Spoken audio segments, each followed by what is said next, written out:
Vamos lá. É praticamente uma sequência. Nós estudamos a lei de Deus, depois estudamos especificamente sobre o sábado, e hoje nós vamos estudar a origem da guarda do domingo, tá? Olha essa perguntinha aqui, que interessante. Se a Bíblia diz que o sábado é o dia do Senhor, qual é a origem da guarda do domingo? Eu vou até perguntaria de outra forma. Se a Bíblia diz que o dia do Senhor é o sábado, por que que a humanidade está guardando o domingo, não é? A maioria da humanidade guarda o domingo como dia sagrado. Por quê? Se Deus descansou no sábado, se todos os profetas do Antigo Testamento falaram do sábado, guardavam o sábado, se no Novo Testamento Jesus guardava o sábado, Maria guardava o sábado, os profetas guardaram o sábado, por que então que a humanidade guarda o domingo? É o estudo de hoje, nós vamos ver que isso é o cumprimento de uma profecia, é mais uma demonstração que nós estamos nos últimos dias. Então, vamos recapitular algumas coisas importantes. Abra sua Bíblia lá em Gênesis, capítulo 2. Precisamos sempre lembrar disso daqui. Qual é a origem do sábado como dia do Senhor? Gênesis capítulo 2, versos 1 até o 3. Gênesis 2, versos 1 até o 3. Será que nós temos algum voluntário para oração? Para a oração, olha, para a leitura. Quem gostaria de ler? Gênesis 2. A Lúcia, oi Lúcia, agora que eu vi o seu dedinho. Pode ler para nós, Lúcia, fazendo favor. Abra o seu microfone. Isso. Assim, pois, foram acabados os céus e a terra e todos os seus exércitos. E havendo Deus terminado no dia sétimo a sua obra que fizeram, descansou neste dia de toda a sua obra que tinha feito. E abençoou Deus o dia sétimo e o santificou, porque nele descansou de toda a obra que, como Criador, fizera. Muito bem, muito obrigado, Lúcia. Então, qual é a origem do sábado como o dia do Senhor? Está lá no Gênesis, na criação do mundo. Deus criou o mundo e estabeleceu o sábado como o dia de descanso. A Bíblia diz que Deus terminou tudo, toda a sua obra, e descansou no sétimo dia. E ele abençoou e santificou o dia de sábado, tá? Quando ainda existia apenas um casal no mundo, Deus estabeleceu ali o dia de sábado como dia de guarda, quando ainda nem existia o pecado, não existiam judeus, mostrando que o sábado era um dia para toda a humanidade. Depois o tempo passou, a humanidade começou a esquecer do dia de sábado e Deus entregou a lei de Deus. Dá uma olhadinha no que está escrito na lei, escrita pelo dedo de Deus. Eu vou pedir para a Lúcia ler novamente para nós, por favor. Tá, ó, estávamos em Gênesis, já é o próximo livro, bom? O livro de Êxodo, no capítulo 20, versos 8 até o 11.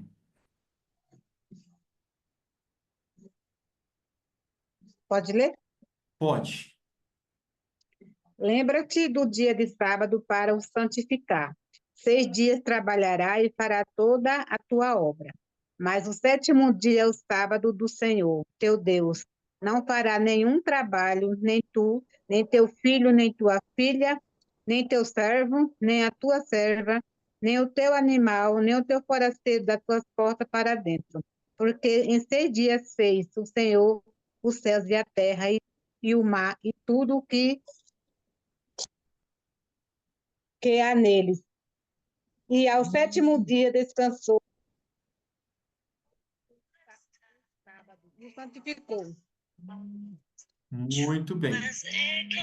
Falhou um pedacinho do microfone, mas deu certo para a gente escutar. Olha só, começa assim o verso 8. Lembra-te, deixa eu voltar aqui um minuto, mutar aqui os microfones. Então, capítulo 20, verso 8, começa dizendo: Lembra-te do dia de sábado para o santificar. É Deus falando. Gente, não é um ser humano falando, tá? É o próprio Deus que que inscreveu com o seu dedo: lembra-te do dia de sábado para o santificar, tá? Deus escolheu um dia, não foi o ser humano. Bom, isso foi escrito em pedra: 6 dias trabalharás, farás toda a tua obra, mas o sétimo dia é o sábado do Senhor teu Deus. E o sábado, então, aqui o texto diz que ele foi estabelecido, porque em 6 dias fez o Senhor os céus, a terra, o mar e tudo o que neles há. E ao sétimo dia Deus descansou. Por isso abençoou e santificou o dia de sábado, tá? Então, o homem não pode escolher um dia, porque o próprio Deus já escolheu, tá? Vamos lá. Seguindo aqui, olha esse texto. Isso aqui deve marcar a nossa mente, né? É Deus falando, lembra-te. É para a humanidade não esquecer. Por incrível que pareça, é o mandamento que a humanidade esqueceu. Mas vamos lá. No livro de Ezequiel agora. Ezequiel está lá, um pouquinho, se você abrir no meio da Bíblia, vai um pouquinho mais para frente ainda. Se você abrir no meio, como eu digo sempre, cai mais ou menos ali em Salmos. Aí você vai passando para o lado direito, vai passar Isaías, vão depois Jeremias e vai passar Lamentações, e então vai chegar em Ezequiel. Ai, Ezequiel capítulo 20, versículo 20.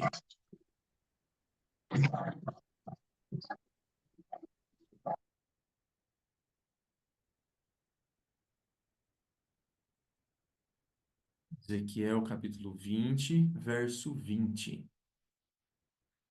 Será que nós temos algum outro voluntário?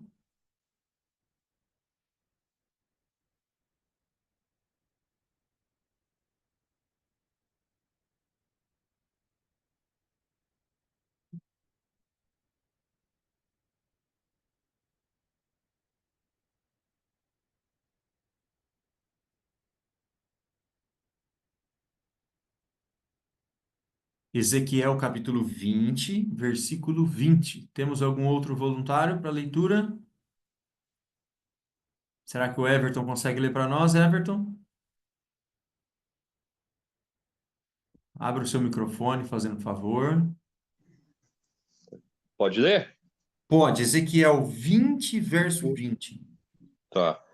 Santificai os meus sábados, e eles servirão de sinal entre mim e vós, para que saibas que eu sou o Senhor vosso Deus.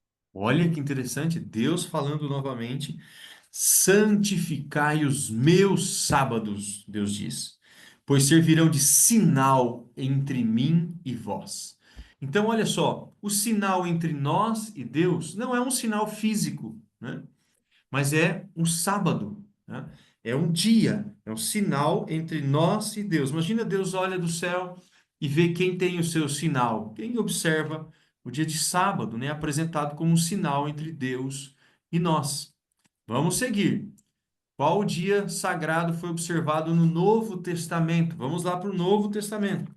Vai passando aí para o lado direito, vai passar Mateus, Marcos e vai chegar em Lucas, no capítulo 23 agora.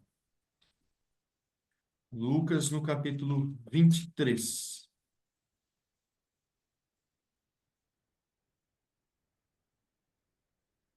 Versos 55 e 56. Eu vou pedir para o Everton ler novamente, mas aguarda só um pouquinho para todos encontrarem. Lucas capítulo 23, versos 55 e 56.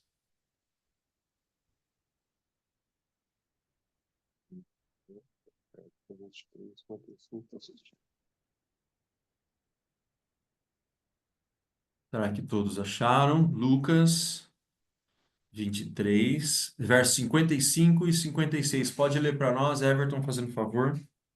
Tá. Tá saindo meu som aí, tá, né? Tá sim. Tá. E as mulheres que tinham vindo com ele na Galileia seguiram também e viram o sepulcro, e como foi posto o seu corpo, e voltando elas, prepararam especiarias e ungüentos, e no sábado repousaram conforme o mandamento. Olha que interessante. No sábado descansaram segundo o mandamento. Ora, nós estamos no Novo Testamento, no dia da morte de Jesus. As mulheres estavam ali e elas esperaram para preparar o corpo de Jesus, preparar ali os aromas, né, na verdade, que eles utilizavam.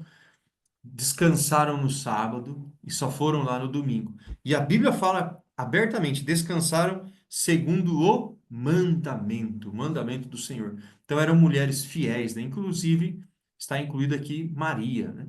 Agora, a pergunta do nosso estudo: se a Bíblia fala de Gênesis até o Apocalipse, que o dia de sábado é o dia do Senhor, e se não tem nenhum verso na Bíblia, olha, preste atenção, não existe nenhum versículo na Bíblia dizendo para guardar o domingo. Então, qual é a origem da guarda do domingo na igreja cristã? Vamos lá? Preste muita atenção, porque nós precisamos passar por este homem. Olha, aqui está a estátua dele. Se você olhar ali no pé dele, está escrito Constantino, tá? Esse homem foi um imperador romano. Esta estátua, essa imagem está lá na Itália, você pode visitá-la. A imagem de um imperador muito famoso. Acontece que quando Constantino assumiu o trono, ele pegou um império dividido. O Império Romano foi um império muito grande, provavelmente o maior império que a humanidade já conheceu. Se você lembra da estátua, né, de Daniel 2, representa ali a parte das pernas, né, a parte de ferro, né? Constantino assumiu o império, como eu disse, e o império estava dividido. O império era atacado por pessoas de fora, né, por tribos que queriam derrubar o império, mas tinha um problema maior interno, que era um império dividido entre cristãos e pagãos. E ele queria unir o império para que o império se tornasse forte. Mas cristãos e pagãos não se uniam, porque pensavam de forma completamente diferente, né? Olha esse texto aqui. O Império Romano passava por um momento difícil quando Constantino assumiu o trono. Além das guerras e problemas políticos, Constantino também encontrou um império dividido entre duas religiões antagônicas, quer dizer, contrárias, né? Paganismo e cristianismo. Paganismo e cristianismo são completamente diferentes. Quer ver? Observe essa tabela que eu fiz aqui para você ver três. Existem outras diferenças ainda, mas três principais diferenças de paganismo e cristianismo. Olha só, os pagãos, eles adoravam vários deuses.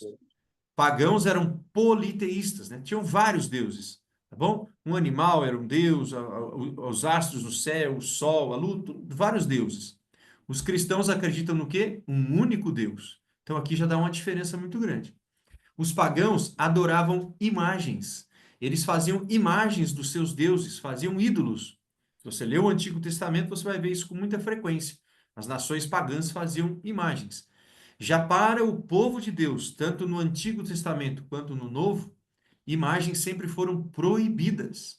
Está no mandamento, o segundo mandamento, não farás para ti imagens de escultura. Tá? Então era proibido fazer imagem no cristianismo.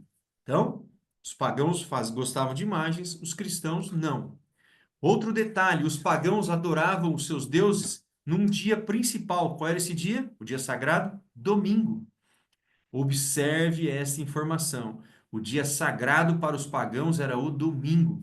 Já o dia sagrado para os cristãos, o sábado. Tanto para os cristãos, no Novo Testamento, quanto para o povo de Deus, no Antigo Testamento, o sábado era o dia do Senhor. Então você percebe? São religiões assim inconciliáveis. Não dá para você querer que as duas fiquem juntas. Mas Constantino pensou em algo, em uma forma de unir estas duas religiões. E aos poucos foram sendo introduzidos costumes pagãos na igreja. Olha só que ideia que foi feita. Os cristãos não adoram imagens, mas os pagãos, sim. Então, vamos fazer o seguinte, eles pensaram. Vamos colocar imagens nas igrejas, mas não imagens dos ídolos pagãos, mas sim imagens dos apóstolos. Porque os apóstolos gostam, porque os cristãos gostam dos apóstolos. E assim as imagens foram sendo introduzidas aos poucos dentro da igreja. Muitos cristãos da época, fervorosos, não aceitaram isso. Mas uma grande parte foi aceitando, e esse costume de ter imagens na igreja foi entrando. Se você entrar hoje numa igreja católica, você vai ver que ela tem imagens pelas paredes, né? Algo que é proibido no cristianismo. E aconteceu algo mais. No dia 7 de março do ano 321, depois de Cristo, Constantino publicou uma lei transformando o domingo como dia sagrado. Olha só, os cristãos guardavam o sábado. Constantino, para unir as duas religiões, ele aceitou que tanto domingo quanto sábado eram dias cristãos, eram dias de guarda, dias sagrados. Ele, Constantino, que vinha de uma família pagã, ele disse que se converteu ao cristianismo. E a sua conversão foi a maior forma de tentar unir essas religiões. E o tempo foi passando e ele foi exaltando o domingo como o dia do Senhor, até que chegou um dia que ele publicou uma lei. O domingo foi transformado em dia sagrado por meio de lei, tá bom? Olha só esse texto. Isso aqui é um registro histórico que eu vou ler para vocês, está no Codex Justinianus. Diz assim, escrito por Constantino, que os magistrados e as pessoas que residem nas cidades, bem como os comerciantes, repousem em qual dia? No venerável dia do sol. Eu vou ler de novo. Que os magistrados, que as pessoas que residem na cidade, os comerciantes, todos que moravam nas cidades, agora tinham que repousar no venerável dia do sol. O venerável dia do sol é o domingo, eu vou te mostrar. E aí o texto diz: aos moradores do campo, né, que morava na roça, porém, conceda-se atender livre e desembaraçadamente aos cuidados de sua lavoura, visto suceder frequentemente não haver dia mais adequado à semeadura e ao plantio das vinhas, pelo que não convém deixar passar a ocasião oportuna e privar-se a gente das provisões oferecidas pelo céu. O que quer dizer isso daqui? A obrigatoriedade de guardar o domingo foi para os moradores da cidade. Os moradores do campo, né, da roça, dos sítios, fazendas, estavam liberados para cuidar da terra. Mas aqui veio uma obrigação por forma de lei. E tempo foi passando e a igreja assumiu o domingo como dia do Senhor, tá bom? Não mais o sábado. Olha só, o dia sagrado do paganismo sempre foi o domingo. E ele era chamado como o venerável dia do sol. Olha que interessante. O sábado é o dia do Criador. Então vem Satanás e cria um dia de adoração para o sol, para adorar algo que Deus criou, tirando a adoração do Criador e colocando no sol. Olha só, você já viu essa palavra? Não sei quantos de vocês dominam o inglês. Eu não sou um especialista em inglês, meu inglês é rasinho. Essa palavra é Sunday. Sunday quer dizer domingo em inglês.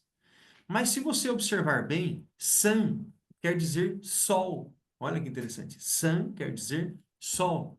Day quer dizer dia. Logo, Sunday quer dizer o dia do sol. Então, sempre na história, o domingo foi chamado de dia do sol pelos pagãos. Era o principal dia para a religião pagã. E o domingo, então, entrou na religião cristã. E a Igreja Católica abraçou esse dia como sendo o dia sagrado.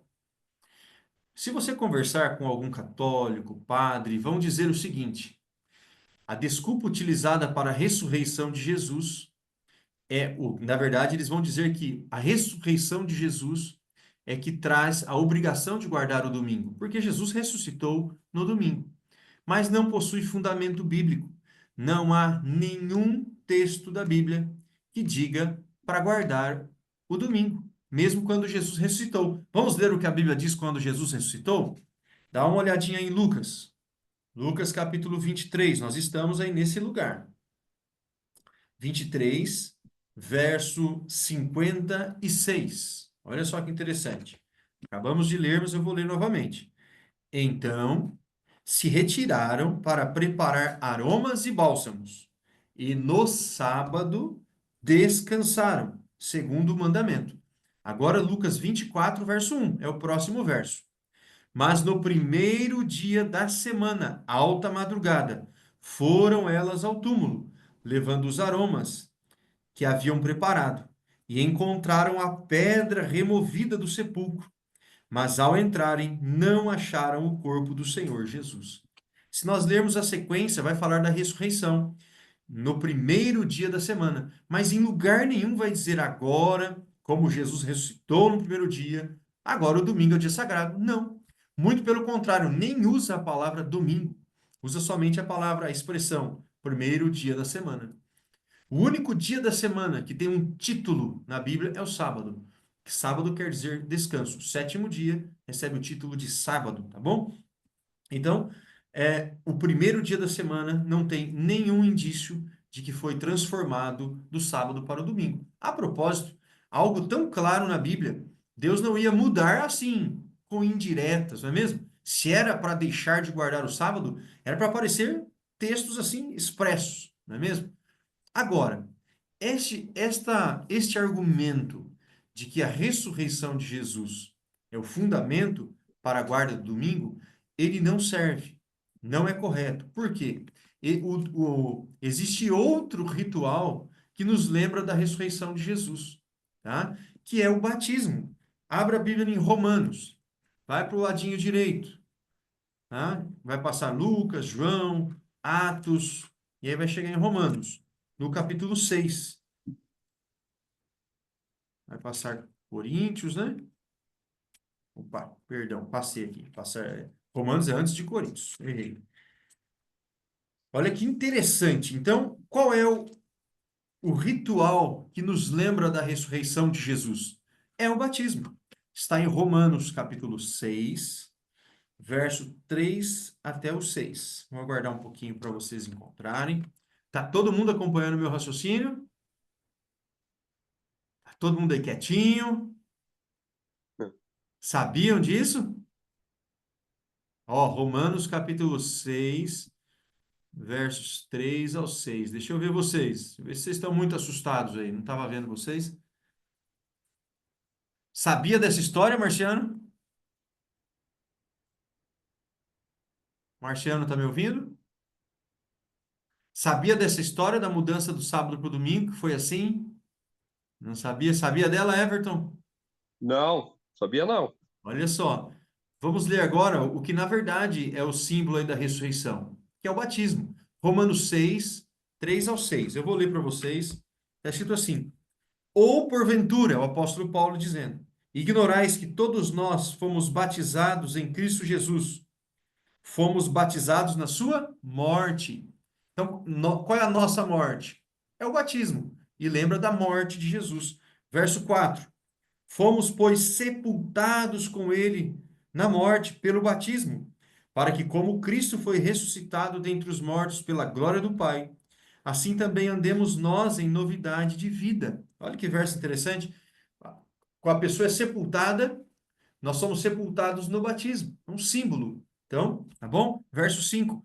Porque se fomos unidos com ele na semelhança da sua morte, certamente o seremos também na semelhança da sua ressurreição.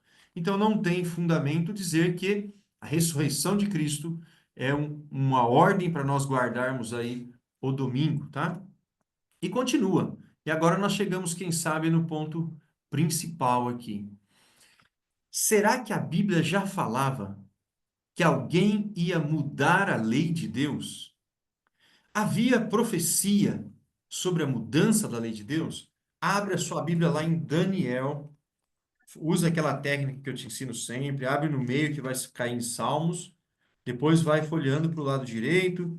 Vai passar Isaías, Jeremias, Lamentações, Ezequiel. E então vai chegar em Daniel. Daniel capítulo 7, verso 25. Aqui, enquanto você acha, eu vou explicando. Daniel capítulo 7, ele vai falar de alguns eventos históricos. E ele fala para nós que surgiria um poder na terra, um poder que iria mudar a lei de Deus. Olha, 500 anos antes de Cristo nascer, já havia uma profecia de que em um determinado momento, a lei de Deus, a lei que Deus escreveu com seu próprio dedo, seria mudada pelos homens. Vamos ler esse texto? Quem que pode ler para nós? Daniel 7:25. Quem pode fazer a leitura de Daniel 7:25? Pode ler eu? Pode, Everton. Te agradeço. Tá saindo minha voz aí? Sim, Então, beleza. 25, é isso, né? isso, capítulo 7 de Daniel, verso 25. Tá. E proferirá palavras contra o Altíssimo. Destruirá os santos do Altíssimo e cuidará em mudar os tempos e as leis. Eles serão entregues na sua mão por um tempo, 2 tempos e a metade de um tempo.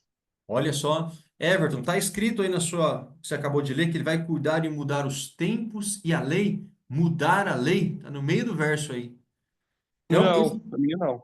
tá sim, lê de novo aí. Tá, vamos lá. E proferirá palavras contra o Altíssimo, Certo. destruirá os santos do Altíssimo e cuidará em mudar os tempos e as leis. É Sim, isso. sim, sim. Encontrou? Então, E este ele poder que será. surgiria. Tá bom até aí. Esse Tá. poder que surgiria no futuro mudaria os tempos e a lei. Olha aí, mudaria a lei, tá bom? Olha que interessante. Esse poder que surgiria, diz o texto que ele magoaria os santos do Altíssimo, quer dizer, ia perseguir o povo de Deus. Você já ouviu falar na Santa Inquisição alguma vez? Quem já Não. ouviu falar? Você sabia que por muitos séculos a Igreja Católica perseguia os cristãos e ela mandava matar aqueles que fossem contra os seus ensinamentos? A Cláudia está balançando a cabeça ali. Se você estudar a história da Idade Média, vai ver que a igreja julgava e condenava as pessoas que não aceitavam os seus dogmas. Aquele que quisesse estudar a Bíblia Sagrada era condenado à morte. E muitas pessoas morreram queimadas, foram torturadas, milhares de pessoas. Por isso é que diz aqui que magoaria os santos do Altíssimo, né? E além de magoar os santos, também mudaria os tempos e a lei. Você sabia que Jesus é o nosso intercessor, não é mesmo? Para pedirmos perdão, basta pedir perdão para Jesus. Mas a igreja também criou a intercessão dos santos. Então você pode orar para esse santo, para aquele santo. Se você tiver um problema, você pode orar para um determinado santo que a Igreja Católica criou. Por exemplo, se eu perder alguma coisa, qual é o santo que eu tenho que orar quando eu perco algo? A Cláudia falou ali, a Cláudia sabe. Fala aí, Cláudia, solta o seu microfone. Abre o microfone, tem que abrir o microfone.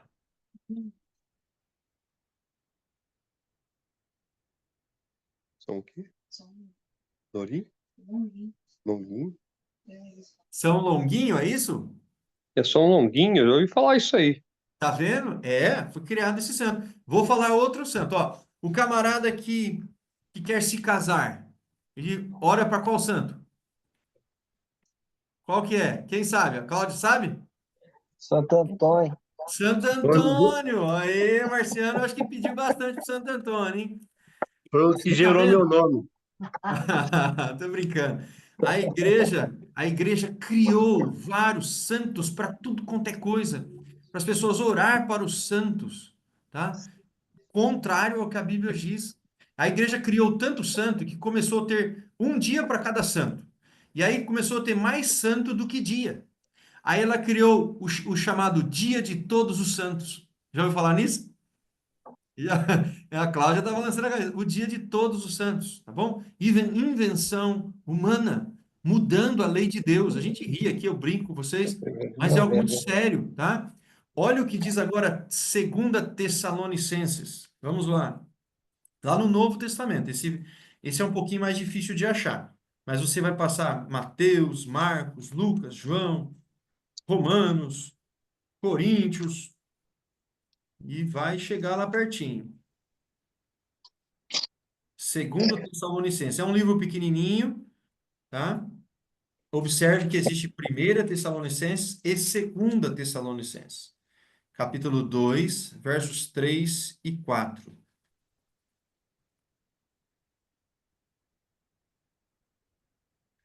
2 Tessalonicenses, capítulo 2, versos 3 e 4. Para quem já encontrou, observe aí no título, em cima do capítulo 2, que vai falar da vinda do Senhor. Então está falando Senhor, e a dos últimos revelação da dias. poesia. Só um minutinho. Alguém falou alguma coisa? Deixa eu colocar o mudo aqui. Observe que esse capítulo está falando da vinda do Senhor, os últimos dias. E diz assim: a vinda do Senhor, a revelação da apostasia. Já estava falando aqui, o apóstolo Paulo escrevendo lá no comecinho da igreja cristã, que haveria uma apostasia. Apostasia quer dizer um abandono da verdade, uma mudança da verdade pelo erro. 2 Tessalonicenses capítulo 2, versos 3 e 4. Eu vou ler para vocês, está escrito assim: ninguém de nenhum modo vos engane, porque isto que é a volta de Cristo, não acontecerá sem que primeiro venha a apostasia e seja revelado o homem da iniquidade, o filho da perdição, o qual se opõe e se levanta contra tudo que se chama Deus, ou é objeto de culto, a ponto de assentar-se no santuário de Deus, ostentando-se como se fosse o próprio Deus. Olha que fala forte que o apóstolo Paulo disse, que Jesus não voltaria, Jesus só voltaria depois que acontecesse uma grande apostasia, ou melhor dizendo, né, antes da volta de Cristo, iria ter uma grande apostasia. Ele diz: ninguém de nenhum modo vos engane, tá? E virá o homem da iniquidade, diz o texto aqui, aquele que se levanta contra tudo que se chama Deus, a ponto de se assentar no, como se fosse o próprio Deus. Se prepare, então. Tá vendo essa imagem aí? Olha, a Igreja Católica introduziu a adoração de imagens, a mudança do sábado para o domingo, como eu já acabei de falar, a perseguição, a introdução dos santos. E o Papa chamou para si poderes que são somente de Deus. Você já ouviu dizer que o Papa tem poder para declarar uma pessoa santa? Esse se chama o processo de beatificação. De vez em quando, o Papa assina lá um decreto dizendo que tal pessoa é santa, tal pessoa realizou um milagre, por isso agora ele é mais um santo. E na verdade, só Deus, né, pode olhar e declarar alguém santo, tá bom? Só Deus pode fazer isso. Só Deus nos representa. O, o, o Papa é tido como o vigário filho de Deus, né? Aquele que representa Deus na terra, aquele que liga a humanidade a Deus. Mas não, só Jesus Cristo nos liga a Deus. Ele é quem morreu em nosso lugar. E lembra que o texto diz que ele vai se assentar como se fosse o próprio Deus. O Papa, a Igreja Católica, ela se declara que ela tem poderes para perdoar pecados. Você sabia disso? No passado, no passado, a igreja vendia o perdão. Se você quisesse ser perdoado, você tinha que comprar o perdão. Era a chamada compra e venda de indulgências, as vendas de indulgências. Indulgência quer dizer perdão. Então eles faziam assim, deixa eu até olhar para vocês, vocês devem estar todos assustados aí. Como é que a igreja fazia? Se o marciano quisesse pedir perdão para Deus, cometeu um pecado, ele está arrependido, a Bíblia diz que basta ajoelhar, nós já falamos sobre isso. Pedir perdão, que Deus perdoa. Né? Jesus morreu exatamente por isso. Mas a igreja não dizia assim. Ela falava: se você quer ser perdoado, você tem que pagar, depois rezar não sei quantos, terço, coisa parecida lá. Mas o mais importante era pagar. Então você tinha que pagar para ter o seu perdão. E você podia pagar até para ter o perdão dos pecados que você ainda ia cometer no futuro. Olha só, então a pessoa já ficava com a ficha limpa, tudo pago. E a pessoa podia pagar também por todos os pecados que ela cometeu até aquele dia. E se fosse uma pessoa de posses, podia pagar até pelos seus parentes que já morreram, para a igreja perdoar até dos parentes que já morreram. Você está achando que isso é brincadeira? Estuda um pouquinho, põe lá no Google, compra e venda de indulgências da Igreja Católica, você vai encontrar esta história. E nesse período a igreja enriqueceu. A igreja se tornou a maior proprietária de terras do mundo, tem reservas de ouro, o Vaticano tem um banco, obras de arte, e assim se cumpriu o que o apóstolo Paulo estava dizendo aqui em Tessalonicenses. Surgiria o homem da iniquidade, aquele que se assentaria no trono, parecendo como se fosse o próprio Deus. Olha que como isso é sério, né? Como isso é grave. Mas isso nos mostra que nós estamos no tempo do fim, tá? Estamos aí perto do fim. Olha esse quadro que eu vou te mostrar agora com muita atenção. E aí, pense bem. Aqui estão os 10 mandamentos. Do meu lado esquerdo, não sei que lado está aparecendo para você aí. E do outro lado está o catecismo. Não sei se você já fez o catecismo. Vamos lá, vamos comparar. O primeiro mandamento é: não terás outros deuses diante de mim, da Bíblia. Se você ler no catecismo, vai estar escrito: primeiro mandamento, amar a Deus sobre todas as coisas. Olha, se você está assistindo esse estudo aqui, a gravação, pare depois da gravação e olhe bem para esse quadro, para você entender, tá? O segundo mandamento da Bíblia, da lei de Deus, diz: não farás para ti imagem de escultura. E quando você vai no catecismo, eles tiraram completamente esse mandamento. Não tem esse mandamento no catecismo de não farás para ti imagem de escultura. Mas o catecismo continua com 10 mandamentos. Você vai perceber que eles vão fazer algo para dar 10, para alcançar o número de 10. Mas tiraram o segundo mandamento que fala de imagens de escultura, que não pode adorar. O terceiro mandamento da lei de Deus diz: não tomarás o nome do Senhor teu Deus em vão. Eles lançaram o terceiro para o segundo do catecismo. O quarto mandamento da lei de Deus fala claramente: lembra-te do dia de sábado para o santificar. O catecismo diz: guardar o quê? Domingos e festas. E está lá no terceiro mandamento. Então, já tiraram o segundo, que fala das imagens, e o quarto colocaram no terceiro, e tiraram o sábado e colocaram o domingo. Guardar domingos e festas. Olha, uma coisa é o mandamento de Deus, outra é o catecismo. Qual que você está obedecendo? A lei de Deus ou o catecismo? Olha o quinto mandamento: honra teu pai e tua mãe. Quarto mandamento do catecismo: honra pai e mãe, tá certo? Sexto, não matarás da lei de Deus. O quinto lá, não matar. Sétimo, da lei de Deus: não adulterarás. Não pecar contra a castidade está lá no sexto mandamento. É basicamente a mesma coisa. Oitavo, não furtarás. Está lá no sétimo, não furtar. O nono, agora preste atenção, o nono da lei de Deus, da Bíblia: Não não dirás. dirás, não dirás falso testemunho. E o oitavo do catecismo: não levantar falso testemunho. Agora, o décimo mandamento da lei de Deus: não cobiçarás a casa do teu próximo, não cobiçarás a mulher do teu próximo. E esse décimo mandamento foi dividido em dois no catecismo. Ficou o nono: não desejar a mulher do próximo e não cobiçar coisas alheias. Você conseguiu perceber? A profecia dizia que esse poder que ia se levantar mudaria a lei de Deus e os tempos e a lei. E mudou exatamente a lei de Deus e naquele que fala do tempo, do sábado. Conseguiu identificar? Mudou o segundo mandamento das imagens e o quarto da lei de Deus. Isso é sério, né? Você não acha? Bom, estamos chegando na parte final do nosso estudo. Quem que nós vamos obedecer? Quem que você vai querer obedecer? Vai obedecer a lei dos homens ou a lei de Deus? O dia do Senhor ou o dia do sol? Sabe que a Igreja Católica, os padres, eles são muito sinceros no que dizem. Eles falam assim: não, a igreja mudou o sábado para o domingo, a igreja mudou.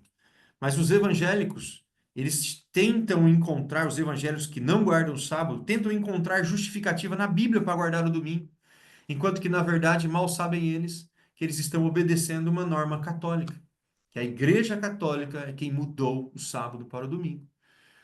Com quem você vai ficar? Com a lei de Deus ou com a lei dos homens? O dia do Senhor ou o dia do sol? Abra sua Bíblia em Mateus, capítulo 15. Mateus 15, verso 9. Olha que verso que a Bíblia traz aqui em Mateus capítulo 15, versículo 9. Eu vou ler para você. Em vão e em vão me adoram, ensinando doutrinas que são preceitos de homens. Olha, em vão. Sabe o que quer dizer a palavra em vão? Quer dizer que não adianta. Está fazendo, mas não vai ter resultado. Estão adorando a Deus por meio de doutrina de homens. Tá bom? Em vão me adoram, é à toa. Em vão me adoram, ensinando doutrinas que são preceitos de homens. Em matéria de adoração, gente, a adoração a Deus tem que ser na forma como Deus escolheu. E Deus escolheu o dia, não sou eu. Tá? E olha, e o sábado é uma bênção tão grande, é tão bom observar o mandamento de Deus, descansar no sábado, colocar a mente só nas coisas de Deus nesse dia, descanso físico, descansa a mente, nosso relacionamento com Deus, relacionamento com os irmãos, cantar louvores a Deus no sábado, isso faz tão bem, tá? Olha só, Atos capítulo 5, verso 29.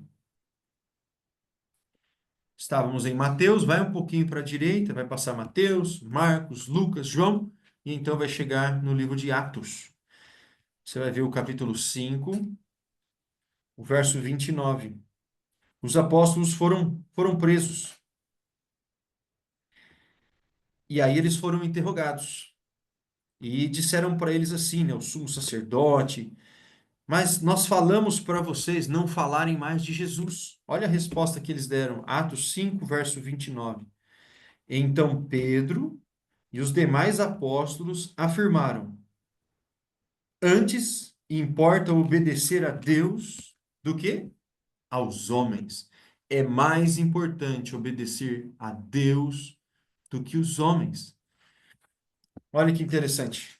Você vai, depois de ouvir tudo isso, você vai querer obedecer quem? Eu tenho certeza que você quer obedecer a Deus. Não tem sentido. Deus falar uma coisa, os homens falarem outra, né? Nós temos que ficar com Deus, com a palavra de Deus, com a Bíblia. Esse texto eu gosto bastante, que está aparecendo aí para você, de Josué. Josué foi um grande líder do Antigo Testamento. E um dia ele fez um apelo para o povo. Igual eu vou fazer um apelo para você agora aqui. Para você guardar a lei de Deus. Desejar ser fiel a Deus nos 10 mandamentos, inclusive no sábado. Mas eu vou terminar com essa fala de Josué. Eu e a minha casa serviremos ao Senhor. Eu quero convidar você para ler comigo. Vamos ler juntos? Vamos ler juntos? Olha aí. Fale comigo. Eu Eu e a minha casa e a minha casa Serviremos serviremos ao Senhor. ao Olha, Senhor. fala linda, é uma serviremos ao decisão. Senhor. Eu quero servir a Deus na minha casa, na minha família, quero ensinar meus filhos nos caminhos do Senhor, tá bom? Que Deus abençoe você. Eu Amém. vi que a maioria aqui foi a primeira vez que ouviu esse estudo. E esse estudo é para nos impressionar mesmo. Quantas coisas aconteceram na história, mas tudo já estava profetizado. E nós estamos nos últimos dias da humanidade. Jesus está próximo para voltar. Quando ele voltar, você vai querer estar obedecendo o dia do sol ou o dia do Senhor, né? Que Deus te Dia do abençoe. Senhor. Amém. Amém. Falou, foi a Lúcia? Amém. Que Deus abençoe você. Temos alguma dúvida? Alguém gostaria de fazer alguma pergunta? Pode dizer, Otto, Sim, vamos lá, Everton.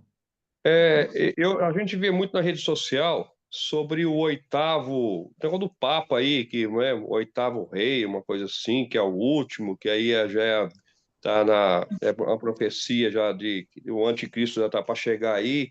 Isso está na Bíblia? Olha só, o anticristo é sim bíblico. Nós vamos passar pelos últimos dias da história e existe um estudo para falar sobre o anticristo. O anticristo está relacionado com o estudo que nós fizemos hoje, tá bom? Está relacionado. Mas essa questão do oitavo papa, ela é uma interpretação errada, Everton, que as pessoas têm Sim, feito. É de Apocalipse 17. Apocalipse 17 tem uma profecia sobre o oitavo rei, tá? oitavo Mas rei, isso. ali, isso. E aí as pessoas interpretam como sendo o oitavo. Aí eles fazem um cálculo do primeiro papa de 1929 para cá, fazem uma contagem dos papas e acreditam que o último papa vai ser o anticristo. Mas não é a interpretação correta do Apocalipse. Ali está falando dos poderes dominadores da terra, tá bom? Que começou lá Entendi. com Babilônia, Assíria e vem vindo e vai ter o Sim, oitavo, vai ser o último. E quem sabe nós podemos fazer um estudo ainda sobre isso. O Papa, sim, ele está relacionado com os últimos dias. Vai ter o seu papel, tá bom? Mas quem sabe nós podemos estudar essa questão do Apocalipse 17 e outros ainda, tem outros muito sim. bons. Não, Depois sim. depois desse nosso curso, quem tiver vontade, nós podemos avançar para algumas questões a mais ainda. Tá bom? Não, Mas, bacana, bacana. de início, eu te adianto que a gente não Não, pode afirmar que o próximo Papa será o último. Eu até gostaria que fosse, né? Mas não estamos sei. aí. Vamos Não, ver. beleza, obrigado. Valeu, boa pergunta. Gente, que Deus abençoe vocês. Uma boa Amém. noite.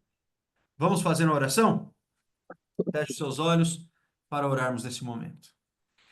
Senhor Deus, nosso Pai amado, muito obrigado, Senhor, pelas bênçãos, pelo cuidado. Muito obrigado por esse estudo, um estudo Amém. revelador. Nos mostrou, Senhor, o dia do Senhor e o dia do sol. Abençoe cada pessoa que assistiu agora ao vivo, também os que vão assistir a gravação. Que o Espírito Santo possa abrir a nossa mente, Senhor, o nosso coração e entendermos esse Amém. assunto e tomarmos uma decisão de servirmos ao Senhor. Guarda-nos nesta noite, dá-nos um bom descanso. É o que pedimos em nome de Jesus. Amém. Amém.